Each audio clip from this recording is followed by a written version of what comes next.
All right, ladies and gentlemen, welcome back to the Mindful Hunter podcast. I'm your host, as always, Jay Nichol, and we are going to dive into a Q&A episode this week. It has been a little while since we did one. Also, for those of you tuned in on video, I took a bit of a shit kicking online for some of the video quality of the podcast, which I never really gave much thought to because I don't actually think many people consume. Well, I know not nearly as many people consume the video version of the podcast as the audio version, but the video version I put up of the Wyoming kind of disaster podcast blew up on YouTube, which is, I think, a testament to how much people like hearing about, catastrophe and negative things as opposed to positive things. I've put podcasts up before on YouTube about me killing stuff, and it doesn't get 1/10 the traction that me failing horribly does. But either way, hey man, a view is a view, so I will take it. But we are going to experiment with upgrading the video quality of the podcast. Hopefully, there will be no glitches. Let me know what you think. You like it, you hate it, don't really give a shit one way or another. Also, I just got back from guiding. I was going to record a second guide kind of update podcast that I still may or may not do, but I'll give you the highlights.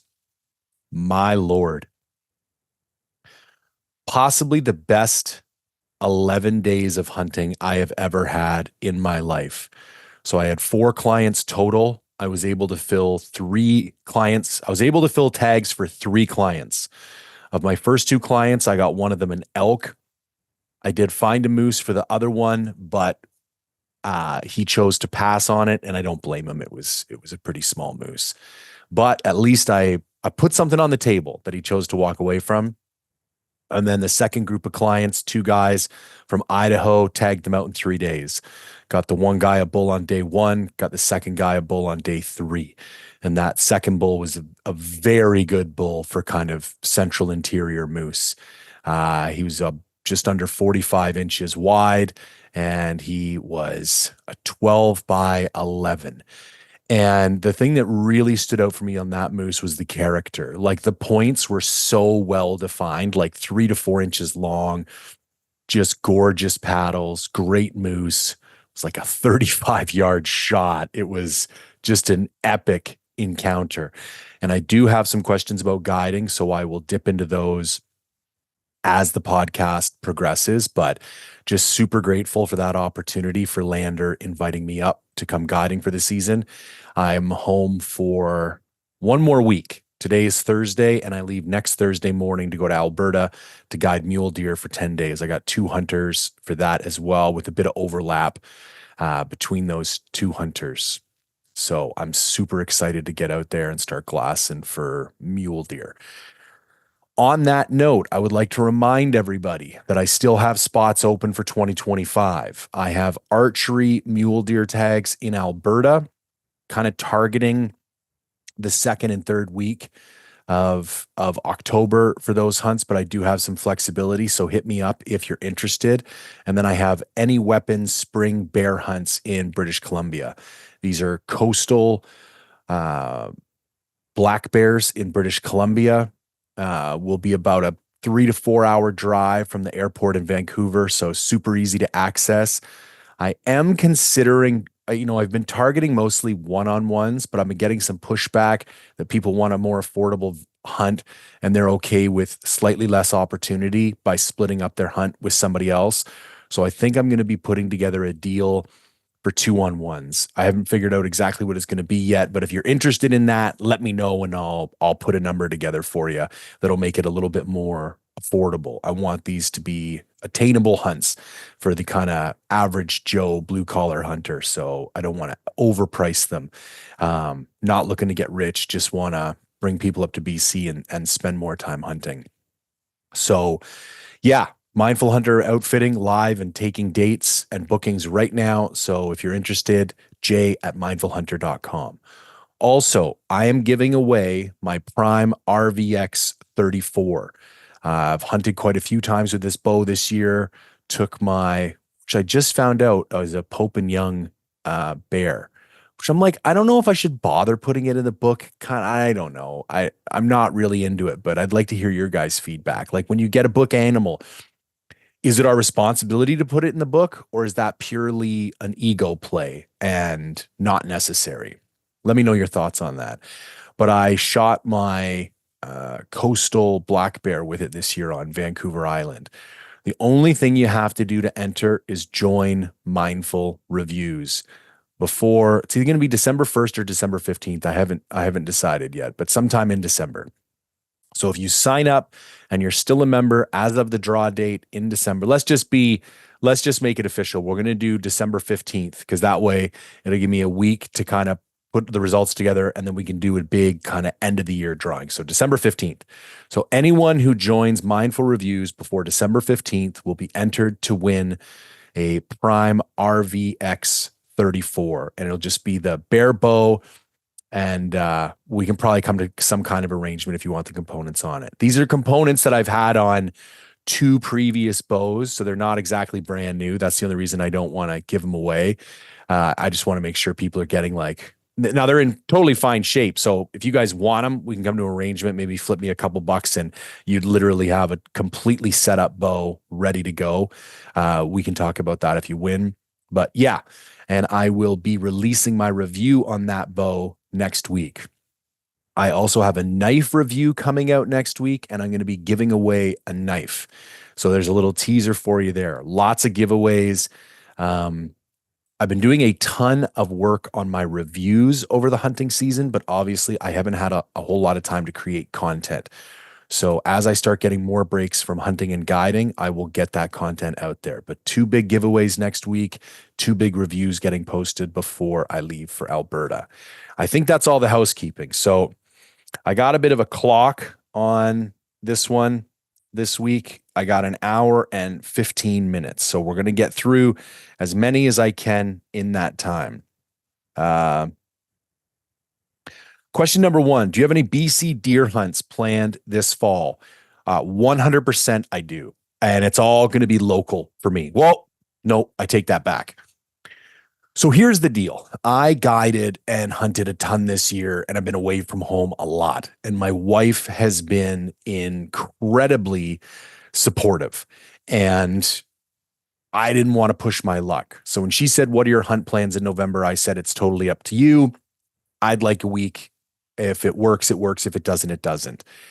She's pretty open and she's going for work. She's going to France in October and Tahiti in November. So I think she's going to be pretty open to it.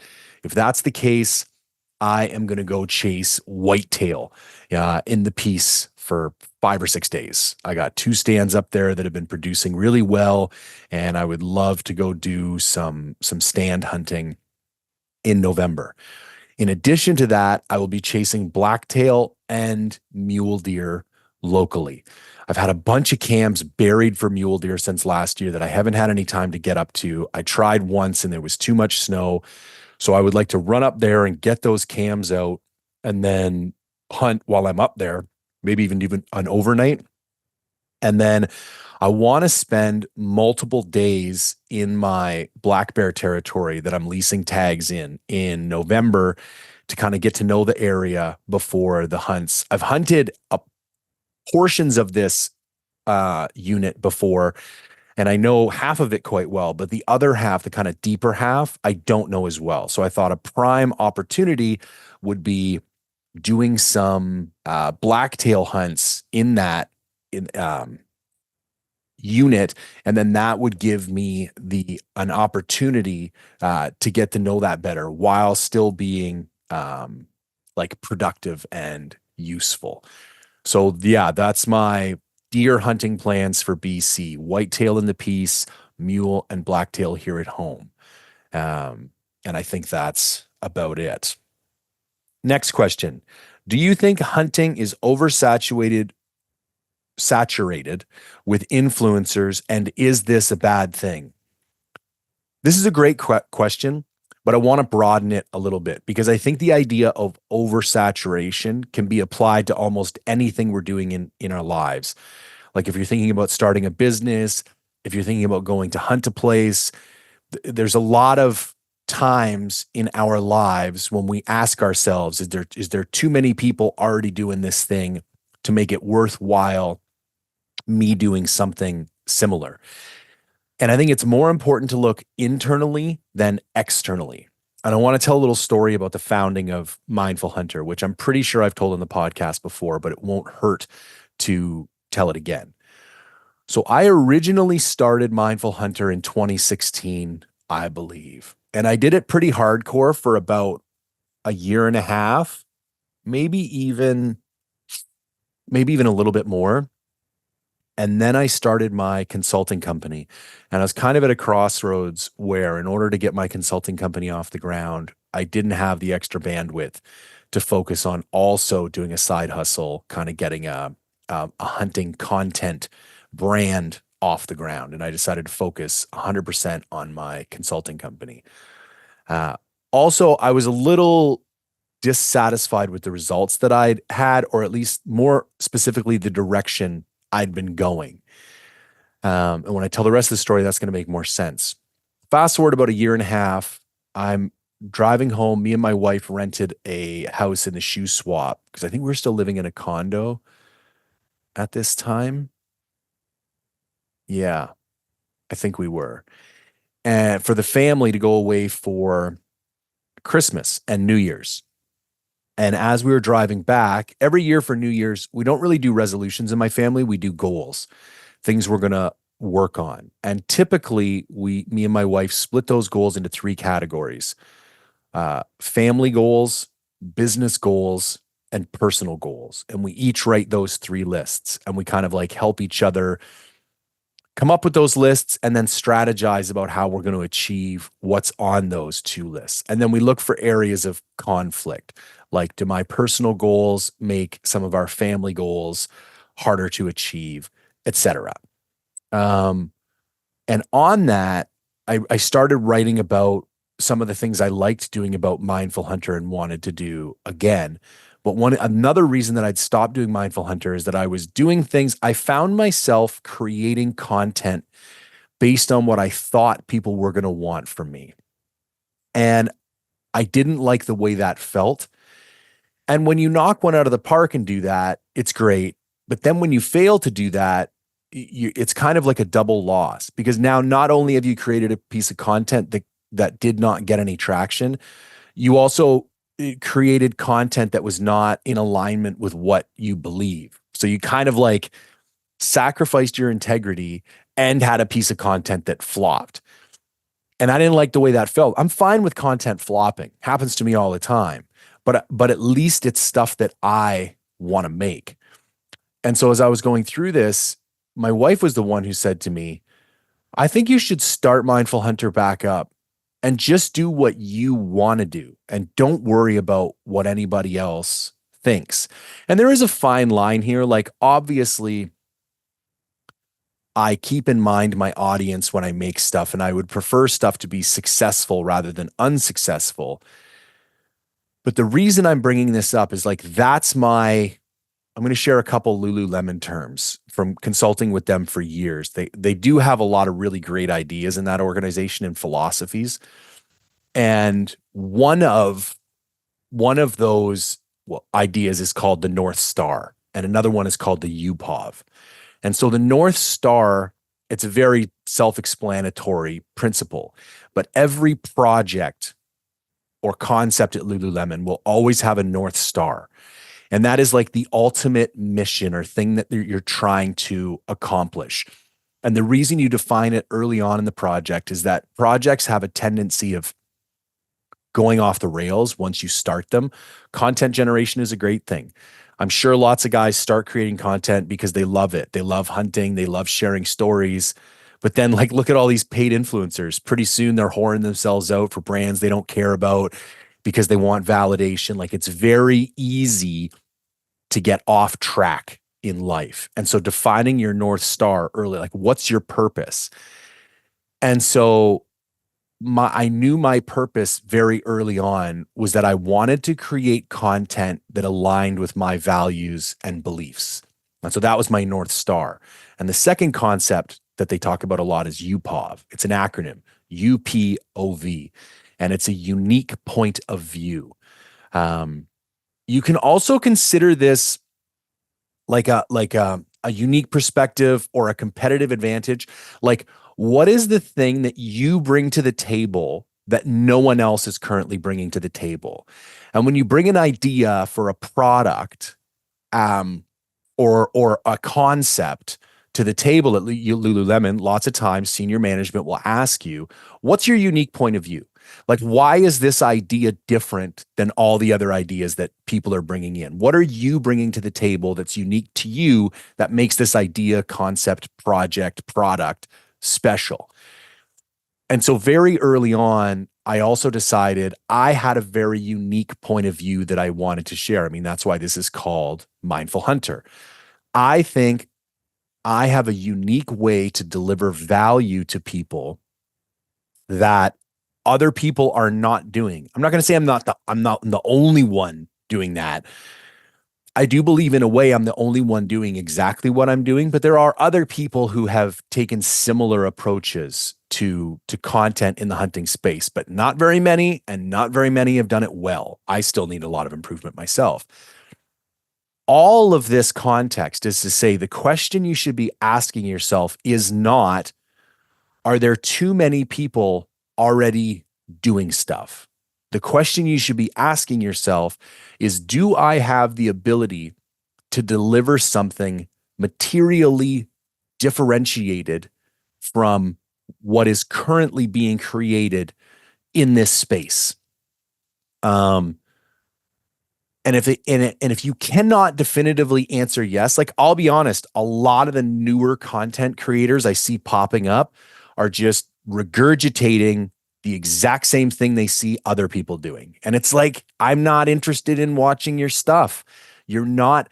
I would rather see a guy with like kind of crappy production, doesn't really know what he's doing as a hunter yet, but he has a unique spin on his content. Like, there's an angle that he's taking that I haven't seen taken by someone else. I would rather watch and support that guy than an absolute killer who just goes out and copies everybody else's videos and the same kill shots. And like, he's just not interesting to me. You are not bringing a unique point of view to the table. You are not delivering unique value to your audience. You're just doing what gets clicks in order to get external validation from whatever platform you happen to be on.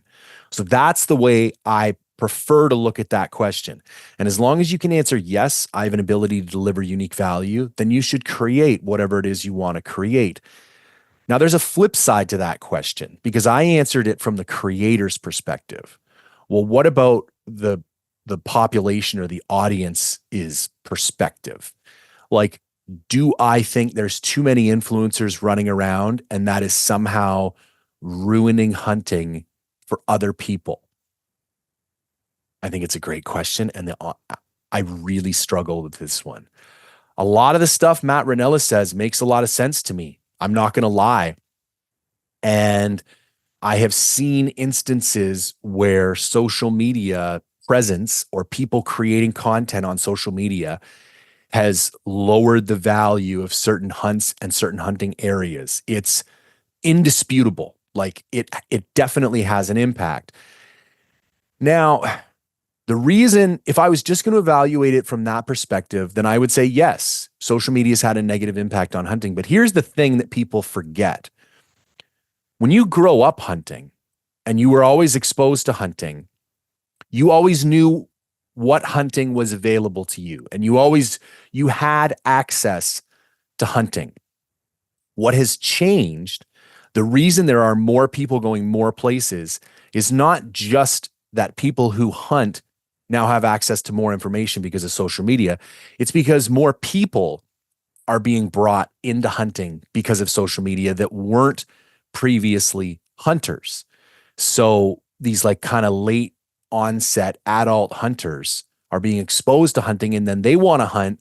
And a lot of these people have means so they can travel, they can go to different places. And so we have a new demographic coming into hunting. And that addition of people and the different way they're hunting and the different things they want to do is creating these bottlenecks and these like oversaturation in some of the areas. So the reason I have a problem saying that that's negative is how come I don't see why people who were born into hunting have any more right to hunt than people who found out about it later. And if it wasn't for social media and YouTube helping these people who found out about it later, they wouldn't have the same opportunities as the people who were born into it later. So I almost see it as like a great rebalancing. Like I think there were periods for the past 3 or 4 decades where people who were born into things had an advantage because there was an information barrier to access. And so they had stuff all to their own, which is great. That's no problem. I'm sure it was fantastic, and I don't, resent them for it.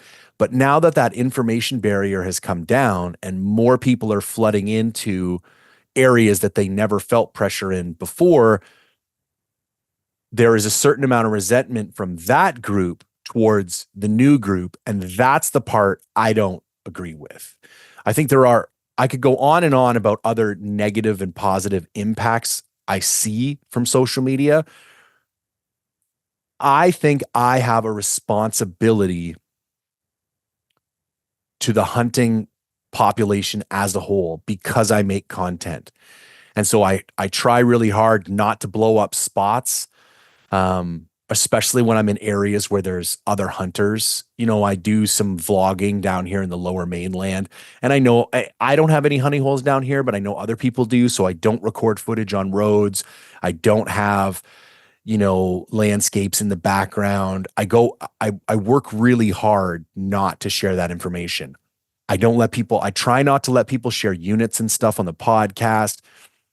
And I try and make sure that my content as a whole, like I'm not perfect, mistakes are going to happen, but I try to make sure that as a whole, my content has more of a positive impact than negative impact on hunters and hunting. Do I believe everyone is that conscientious? No, I do not. And that's unfortunate. But excellent question and great topic for discussion. As a newer hunter, your hunts seem very daunting. How does one progress to bigger hunts? It's the same way you progress through anything in life. I'm going to explain a psychological principle called the zone of proximal development. This is a concept commonly referred to in child development or child psychology. So when you assign a task to a child, there is an ideal zone of difficulty in which this task should fall. If the task is too difficult, the child will fail, get discouraged, learn nothing, and be less likely to want to try new things again in the future. If the task is too easy, the child will accomplish it, will not get any great raise in self-esteem or confidence, and will also be, less incentivized to try new things in the future. But if the task is within this zone of difficulty and ideally as close to the upper level of the zone as possible, the child is adequately challenged. When they are able to complete the task, they feel a sense of intrinsic reward, and then they are incentivized and motivated to try newer things and more complicated things moving forward. And this zone of proximal development is not written in stone. This is a sliding scale. Different tasks for different people have different levels of difficulty. The trick is in life, when you are trying to learn new things, to have your next task be as close to the top of the zone as possible so that you're maximally challenged and also maximally likely to still succeed, creating a greater likelihood that you'll try new things moving forward. So I can't, because I don't know what you're doing now and what your capabilities are, I don't know exactly what you should be doing, but I would start off by saying, what am I doing now? What's the very next step? Like not, okay, I've done a day hunt for spring black bear, and now I'm going to do a 12-day solo sheep hunt. Remember, I was a forestry engineer for 15 years in British Columbia. My job, 10 hours a day, 5 days a week, was to go into the mountains lots of time by myself and just walk off and figure shit out. I was like figuring out where the timber was. I had to map creeks. I had to design road systems. Like all I did was walk around in the mountains, not in cut blocks. A forestry engineer goes out there mostly before any of the timbers fell. So I was getting dropped off on barges. I was getting dropped off on helicopters. I was covering tons of ground. Like it was crazy.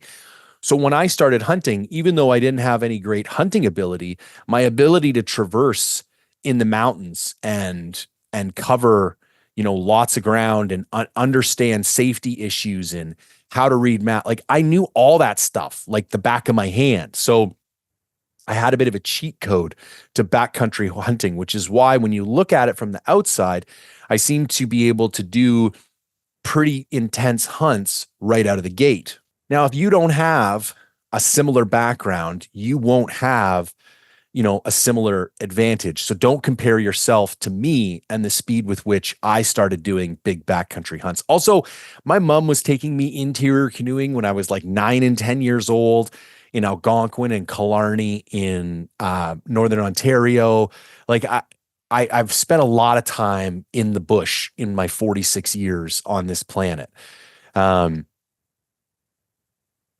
what I think people misunderstand or fail to take advantage of is the benefit of a single overnight trip. Great opportunity to test gear. Hunts get exponentially more complicated the longer they get. Like even a 4 or 5 day hunt is so much simpler than a 10-day hunt. Like if you're talking about a backcountry hunt, like your food is simpler, your routes are simpler, your shelters are simpler, like everything is simpler. So I would listen, I'm just going to assume you want to kind of do some badass backcountry stuff because that's kind of where most people come from when they ask this question. And if that's the case, I would start with a single overnight trip. And it doesn't even have to be far, but just pack some gear, do a hike in, find a place to set up. Maybe it's someplace you can do some scouting the next day and then hike out. It doesn't have to be super complicated, but take your cooking gear, take instant coffee, treat it like you would treat a full backcountry hunt. You can hike in a kilometer or two, it doesn't have to be far. And then just start adding nights onto that and adding levels of complexity. But think about that zone of proximal development and just keep adding tasks. And like, if you need more specific advice, shoot me a DM on Instagram. Tell me where you're at right now. Tell me what you've done and tell me where you'd like to go. And I'll try and give you some ideas for adventures that are kind of in the middle of where you are and where you want to get to. Have you already finished your app comparison? Can we throw iHunter in the mix? Props to Canadian. This one kind of fell off the wayside. I'm not going to lie. I'm thinking maybe it's something I'll work on in the off season. I'm very overwhelmed by it on one hand and very underwhelmed by it on another. I've used Go Hunt, iHunter, and Onyx, and then Gaia with Top Notch, but I think Gaia with Top Notch kind of falls into a different category. I have used those first three extensively. And to be honest with you, I can't really definitively say like Go Hunt and Onyx are almost equal. There's a couple things Go Hunt does better and a couple things Onyx does better, but really you're going to be just fine with either of them. Now, iHunter is only good for Canadians. And I would say if you're in proximity to private property, iHunter is the only one that's going to work for you in Canada. And I think Onyx blows Go Hunt out of the water. So you're really left with Onyx and iHunter. And on my phone, traditionally in Canada, I preload Onyx, iHunter, and Top Notch. And if I'm just doing a backcountry trip, I don't bother with iHunter. All of my data is in Onyx. So it's the one I use most because it's easier for me to just keep everything stored there. And then when I need access to it in another program, I can kind of move some of it over. But I'm not sure. It would take a ton of work to do this app comparison, and I'm just not sure I would really add any value. Like it would be more just like a list of comparison features and then walking through those features. So I'm still undecided. So I don't want to make any promises on that particular review. Muzzle brakes, radial versus side port, compensated versus non. This one's going to have to wait till later. I know my buddy has always recommended Area 419 brakes. But as I build out my new gun and as I have more more rifle experts on the podcast and I get to pick their brain, I will get you a better answer on this. As of now, I can just say I really like using a muzzle brake. Um, but I've always just kind of gone with some recommendations from some close friends. Dropping any films this year or mostly just podcasts? This dovetails in really nicely with the influencer question from before. So I was in music production for about 10 years. I was a DJ and a music producer. I had my own vocal booth at my apartment. I've recorded albums for hip hop albums. I wrote beats for hip hop albums. I've mixed, mastered, audio engineered. I think I had something like 30 some songs released on 6 different record labels over the course of 6 years when I was actually releasing music, mostly like dubstep, drum and bass, like pretty heavy, aggressive stuff, which I'm sure, knowing my personality, is not a big surprise. But one of the things that was really important to me every time I worked on music was that there was something about each song that fundamentally differentiated it from anything I'd done before. I either wanted a new melodic idea, I wanted to be experimenting with a new synth or have a new sound that I was, experimenting with. I had to feel like I was stepping up my game with every track I released in some way, shape, or form. And that's a principle that I've carried over into filmmaking. Every time I make a film, I'm thinking to myself, I don't just want to make a film to make a film. You know how many times I've filmed stuff and it just goes in the can when I get home? Because I get home and I'm like, it's okay, but it's the same shit that I've put out before, or it's the same stuff as other people are putting out. Like, this is not fundamentally different than anything I've ever done before. Like, it doesn't have a new message, doesn't have a new takeaway, it doesn't have a new area or new cinematography or new ideas. And if it doesn't have that, I don't do it because I need to feel intrinsic. This goes back to why I started Mindful Hunter. I need to feel intrinsically from inside incentivized to create that stuff. And when you're talking about art and film and music, like, you can't fake this shit. If you are not motivated to do it, and if you don't care deeply about the project, it comes out like shit. It just does. I've got films that are shit. Some of them have more views than the good ones too. That's the funny part. But it's like, that's why it's so important to decide what your North Star is. If my North Star was views, I would make different content. It's not. It's creating content that aligns with my beliefs and values. And here's what happened this year. There are hunts that I have filmed that I'm still on the fence about whether or not I'm going to edit them. Now, because the frequency of my hunting season and the intensity of it has escalated so much in the last couple of years, the way I had been doing things previously is as soon as I got home from a hunt, I would smash out the edit and get it up before I left for my next hunt, because I loved this idea of sharing my hunts real time with people. It's just no longer possible. Also, when I get home, like, I'm home for 10 days between hunts right now. I haven't seen my kid for 14 days. And spending time with her is more important than putting out a film. And so I decided at the beginning of this year, what I would do is I would capture all my content. And then as soon as we hit the off season, I would start editing and I would release films kind of December, January, February type of time frame. And that's still my plan. I do believe I will release the goat hunting film. I do see a way for me to make that film uniquely valuable. Like, I'm fairly calm. I'm like 95% that hunt's coming out. My elk hunt in Wyoming, I'm 95% sure that hunt is not coming out.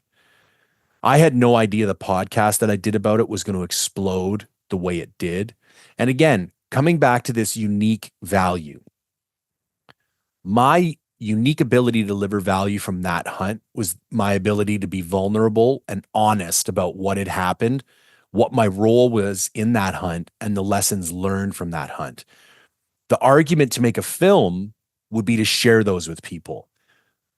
It's already been shared. The podcast is at over 10,000 views on YouTube. Like, anybody who was curious about that hunt has listened to that podcast and has taken advantage of the learnings that I've had from that hunt. I don't and the filming was not great because there was no chemistry between me and the other guy.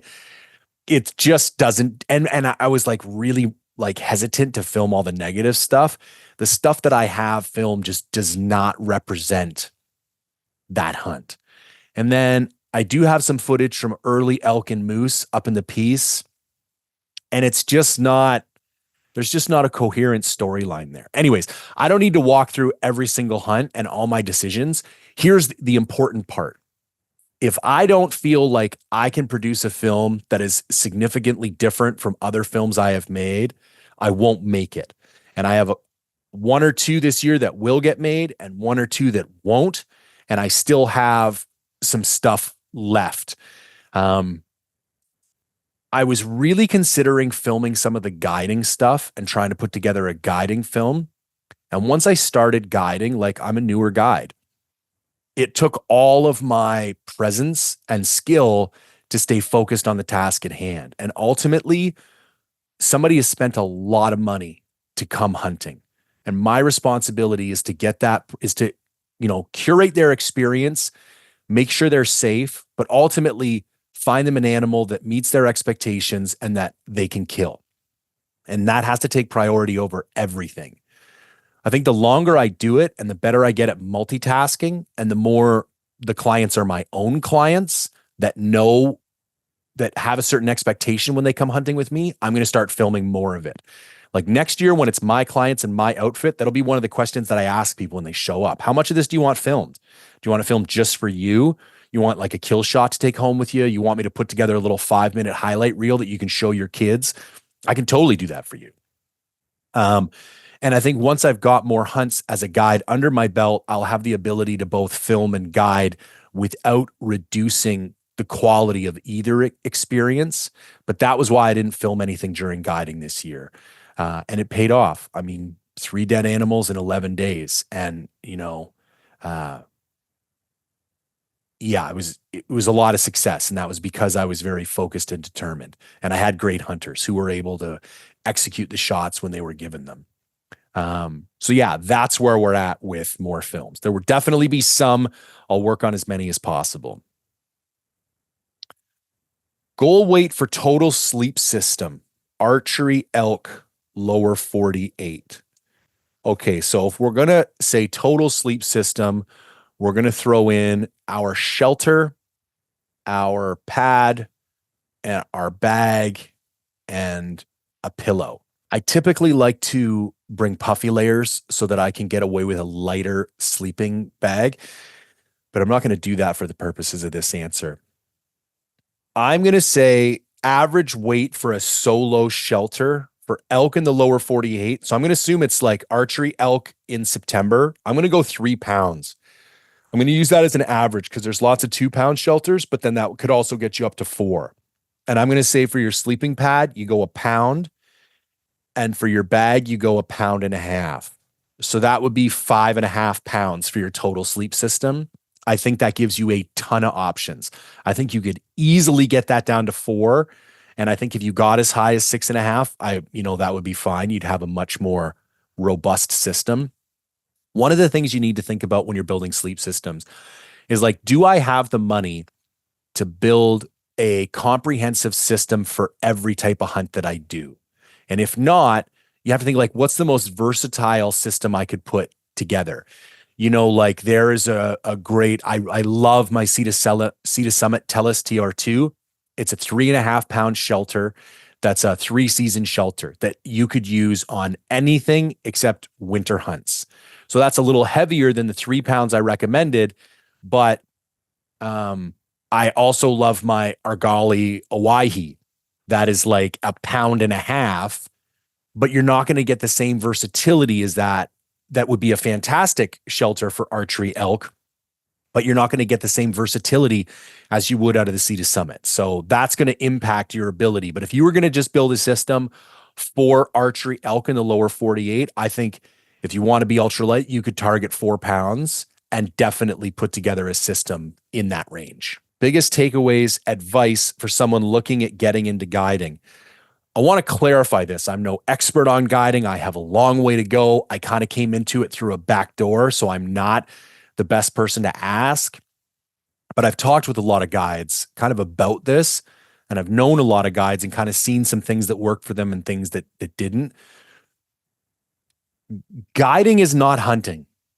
Some of the best hunters I know make terrible guides, and some of the best guides I know don't even like to hunt, and they love guiding. So remember, as a guide, your priority is creating an experience for someone else. So if that's something that you can find rewarding, it might be a great career to get into. And if it's not, look at it. I think I had concerns that I was going to have issues with people. I'm not a big people person. I'm not a big people pleaser. Like I don't like service related jobs. Like that's just not who I am. And I've met people who are great at those, who are like, work at really high-end hotels or really high-end restaurants. I used to be the sales manager for a big health club called Studio 55, where we had like, movie stars and all, football players coming in all the time. And some of the people in that industry who are great at service, they're just built different. And they have this ability to put other people's needs before their own. And they really feel rewarded by serving other people. And I'm not saying that in a negative way, because it's a great skill to have. That's not who I am. I thought that was going to be a deal breaker in guiding, and I'm learning it's not. As long as you're consistent with your client, like we had a pretty tense moment on the first hunt. The client was, I don't want to say really aggressive, but had some very strong ideas about what he wanted to do. And that's fine. That I value input. But in the same breath, is my job is your safety and to find you this animal. And I know what I'm doing. I knew the area. And I'm going to invite input to a certain degree, but then it's got to be okay, enough input. Now we're just going to do what I say, because this is what's going to lead to success, because I'm telling you that's what's going to lead to success. And we had a bit of a tense moment in the middle where I kind of had to lay it out pretty firmly, but I did it in a professional way. And there was an hour or two of awkwardness, and then we were making jokes again. And afterwards, we were 10 times better off. And I didn't have to like get treated like shit. I didn't have to swallow my pride. I didn't have to act like an asshole. All I had to do was be honest and clear about expectations. And he respected that. And we were fantastic afterwards. Had a great time. I'd hunt with the guy any day. Would love to. So I don't necessarily think you have to have a certain type of personality. I think you just need to be confident and communicative, and then you can like work it out with your clients. Some clients are just never going to be a fit. There's just certain people we don't get along with. That's fine. You don't have to be their best friend. You're there to guide them, not be their best friend. And I would say it's hard because I don't know how old the person is answering this. If I was younger, I would literally just try and get on with a packer with or a wrangler with whoever would take me.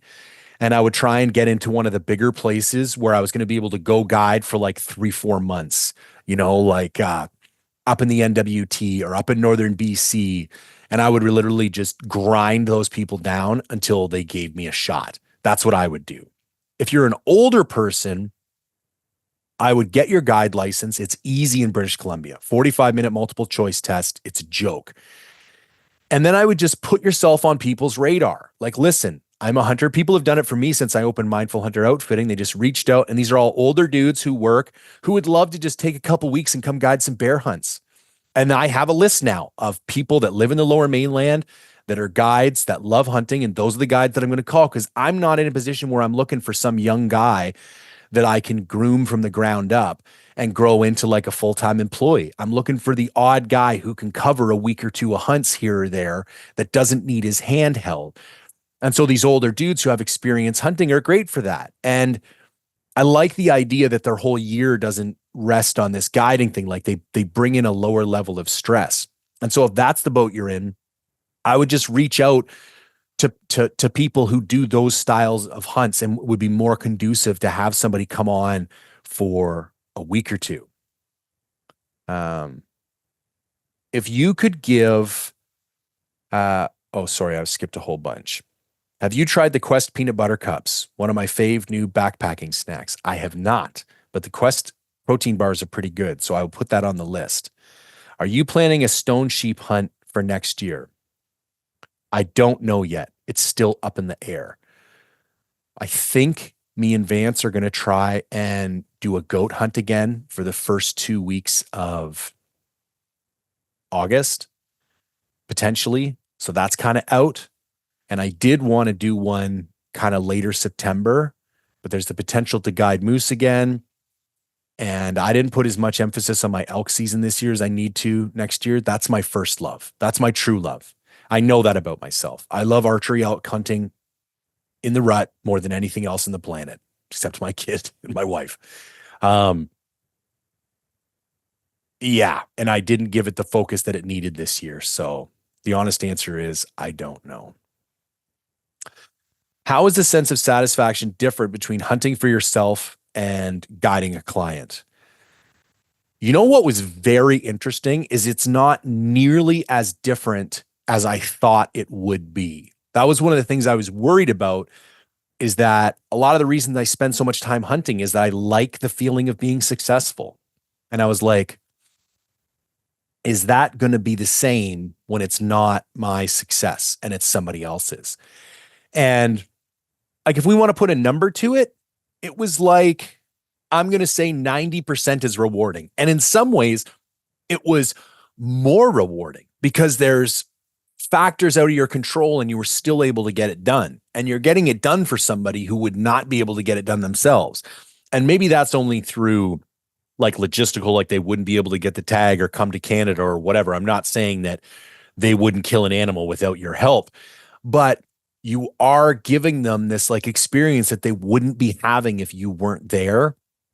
And so I would say that it's equivalent overall. It's just a little bit different in a couple ways, but no less rewarding. It was really great, actually.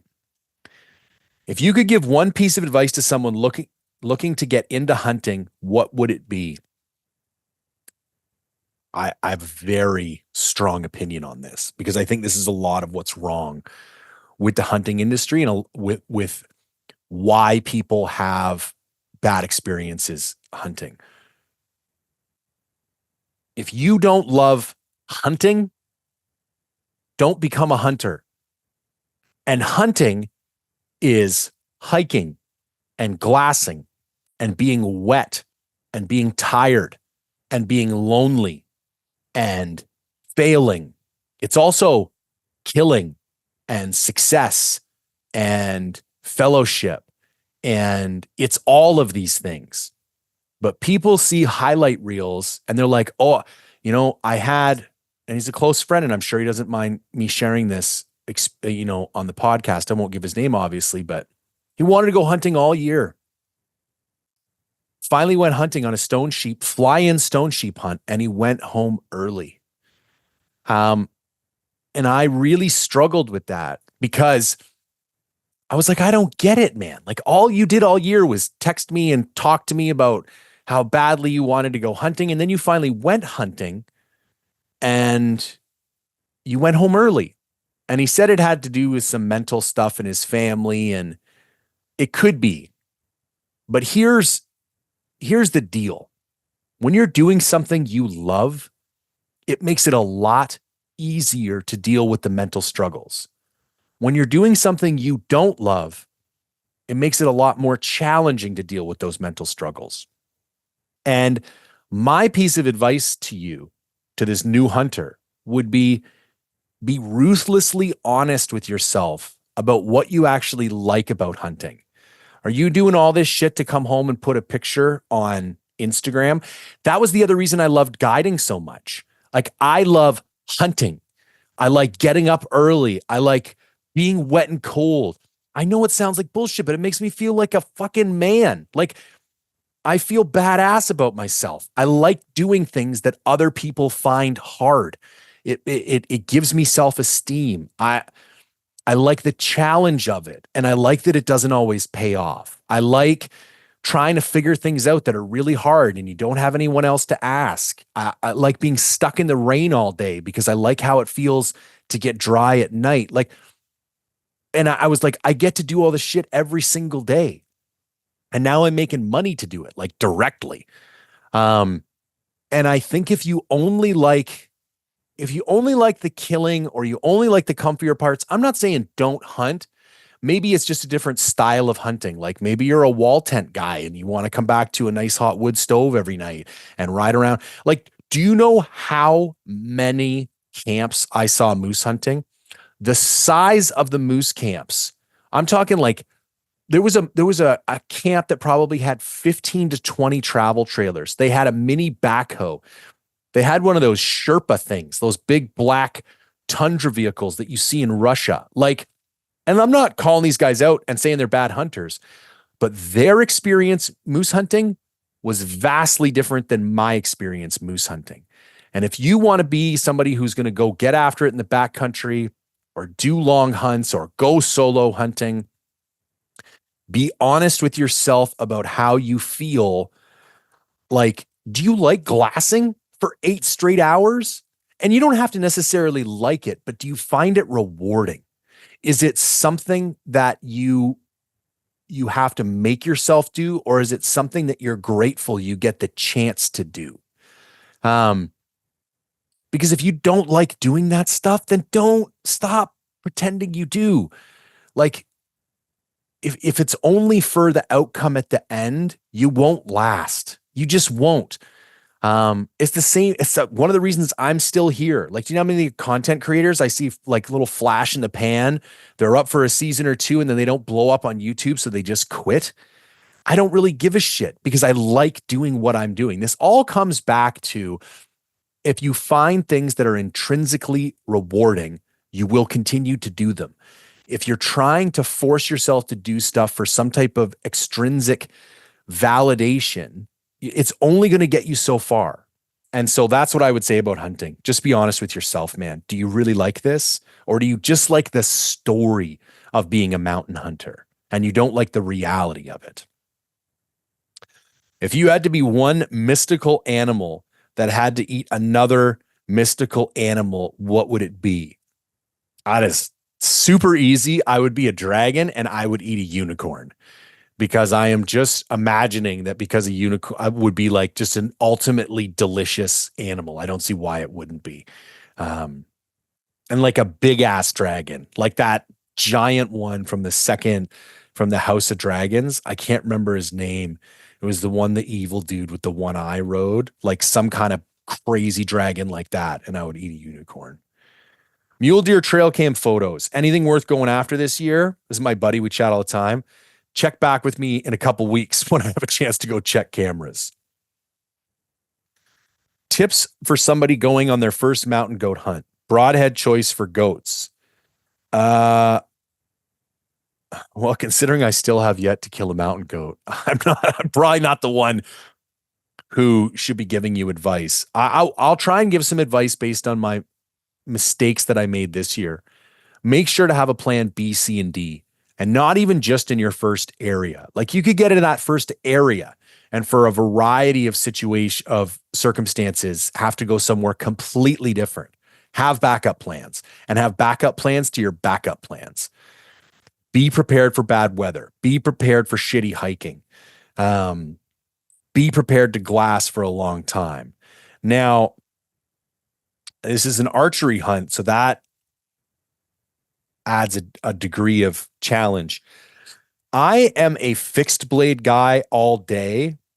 However, I could see an argument to be made for a mechanical, being if you could add 10 or 20 yards to your lethal range, it might increase your likelihood of killing a mountain goat. And a mountain goat is not a particularly big animal. So I think as long as you're shooting a decent bow and you have a decent weight arrow, you're probably going to get good penetration. Yeah, that's what I got there. Durston X-Dome 1 Plus, initial thoughts, future review. My initial thoughts is a marvel of engineering. I love it and I want one. Durston was good enough to send me one of their trekking pole shelters last year. I haven't reviewed it yet. It's on my list to do.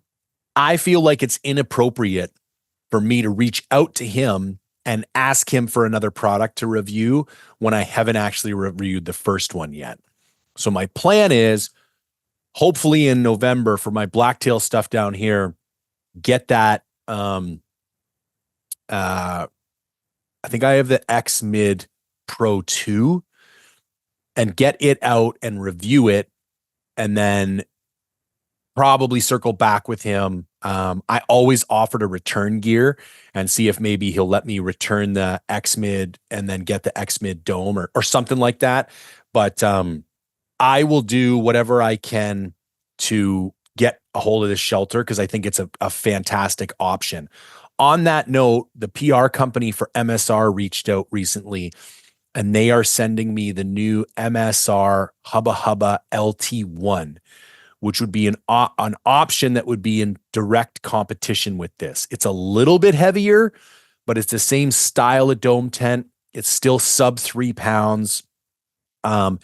It should be here in a couple weeks, and that review will be up before the end of the year as well.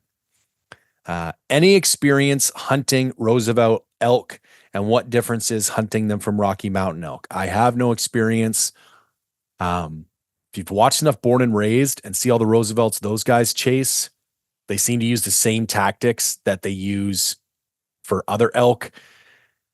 I think there are local differences for elk as far as how vocal they are and what calling techniques, but I think that's more geographically derived, like than it is species wise. I think you can probably find chatty Roosevelts and I think you can probably find quiet Roosevelts. So I don't have any specific advice to add on that one.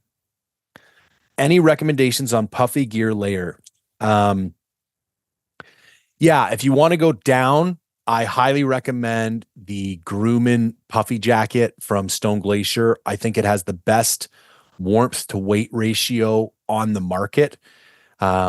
I think some of the newer Kuiu stuff I would like to give a go. Kuiu has always been known for really good puffy gear, but the Grumman jacket and then the pants Grumman as well, I don't remember, but I think they're fantastic. And then for synthetic, I still love my Sitka Aerolite Kelvin jacket.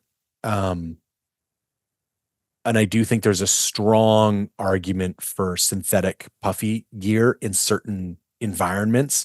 However, I think if you're going to bring a synthetic sleeping bag, you can probably get away with down puffy layers because you could dry them out at night in your bag. But that's what I would recommend. Okay. How is the mini spotting scope comparison coming? So I was unable to get the other two scopes, the Vortex and the Swirl, before like hunting season really kicked off. So it's actually two different guys are lending me one scope each. And I should have my hands on those in the next week. Possibly take those to Alberta with me. Might not get them till I get back, but it's my first priority as soon as I get back. So expect that to be out before mid-November. Big plans for next year's hunting season: Maine mountain hunt, sheep, goat, etc. I will have fewer hunts next year. I'll do a wrap-up podcast at the end of the year, and I'll get into this in more detail. But the biggest mistake I made this year was having too many hunts, having them too close together, and compressing each hunt in order to make room for the next one. I think I want to plan 2 main hunts next year, like big ones, and then have some like shorter hunts and day hunts close to home in order to fill out the season. And I want those longer ones. I want to book at least 10 to 12 days. Like I probably off the top of my head, I want 10 to 12 days for mountain goat with Vance. And then I want 10 to 12 days for elk. And like, those are my 2 biggies. And if nothing else gets booked except for those 2, then so be it. With the guiding I'm doing and with the other stuff. And I don't want the same mistakes as to happen this year that happened. Sorry, I don't want the same mistakes to happen next year that happened this year. And I can eradicate that by having fewer hunts and placing more of a priority on each of the hunts that I'm doing. 3 tips for hunting a big Alpine mule deer. Wrong guy to ask because I haven't killed any big Alpine mule deer. But I will say, what are some things I have learned from hunting in the Alpine? Get comfortable at glassing. Don't rush it. Pick smaller areas than you think you should. I have always bitten off more than I can chew, and I spend too much time walking and not enough time glassing. Pick small areas and live in those areas for 2 to 3 days. Like, look at the same hills for 2 or 3 days in a row, because it's going to astonish you how much more you end up seeing. And I don't know if that's a function of it just didn't show up in the first day or two, or you just didn't see it in the first day or two. Um, and water is going to be one of your biggest challenges. So scout that out beforehand, find out what you can bring in with you, solve the water problem, because in the Alpine, it's one of the biggest problems. With all the opportunity in Canada, what keeps you coming to the States? I like adventure, and I like doing shit that's hard and that's new. Um, you know, I added it up the other day and I average about 50% success on my hunts, which I think is actually statistically very good. But it's not 75 or 80 like some of the other guys who make content. And part of the reason for that is that I like going to places I've never been before. And all these guys who like to chirp online, it's like, yeah, you hunt the same spots every single year. You killed your elk 200 yards from where you killed it last year. And there's nothing wrong with that. That's how I approach elk hunting. But when I approach my adventure hunts, I'm looking for something else. I want to go someplace I've never been. I want to hunt some critters I've never hunted. And when you do that, your likelihood of success drops off significantly. But your likelihood of a kick-ass adventure escalates exponentially. So that's why I keep going to the States. And I love the systems down there. I like that there's a greater density of animals. It's the same reason. Why do I hunt Alberta? Why did I hunt Saskatchewan? I love adventure. I love going to new places, and I love having different experiences. And you can go there as a non-resident. Like, why wouldn't you? It's not even that expensive. Like, you can get pretty reasonable tags. Like I pulled an Idaho and a Montana mule deer tag, and they were like $350 each. Other than that, all you're paying for is gas. Also, living in Vancouver, both the areas I was going to hunt this year in Idaho and Montana are closer to my house than the areas where I do my mountain hunting in BC. So I'm actually spending less gas to go hunt in the States than I am to hunt in Canada. Do you still prefer the 12 by 42 NL Pures over the 10 by 42s? If you are primarily a Western mountain hunter, yes. However, if you're predominantly an archery hunter, I think I would still go with the 10s because you're going to get less handshake. And the more image stabilizing binos I look at, the harder it is to make a case to not just be an image stabilizing binos. And the lower the zoom power, the less need for stabilization. So that's what I would say. If you're only going to own one pair and you do a lot of mountain hunting and a lot of glassing off a tripod, 12s. If you do most of your glassing offhand, go with 10s. Thoughts on Petzl rechargeable headlamps? I have no thoughts. I've never used one, but Petzl has been around for years. I'm sure you're in good hands. Will you be going with a single second focal plane scope or a first focal plane scope on your next build, and what model will it be? I will be going with the first focal plane. I will be going with a Trijicon 10 mile in Millerad. That's the goal scope. It's a very expensive scope. I can't afford it right now. And so I'm going to be building that gun, but kind of slowly as time progresses. But that's the goal scope to put on that gun. And then last question, biggest gear improvement for me this year. Not a whole lot changed. I tried a bunch of stuff, but it wasn't stuff that I use on a regular basis. I think I'm going to have to say my boots. The Scarpa Rebels for an all-purpose mountain hunting boot were a phenomenal upgrade from my Schnee's Beartooths.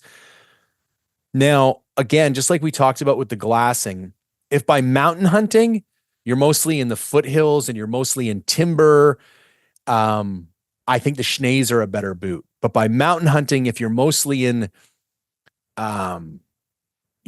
rocky surfaces and around slides, and you're in, like in the Alpine above tree line, I think the Rebels are your better bet.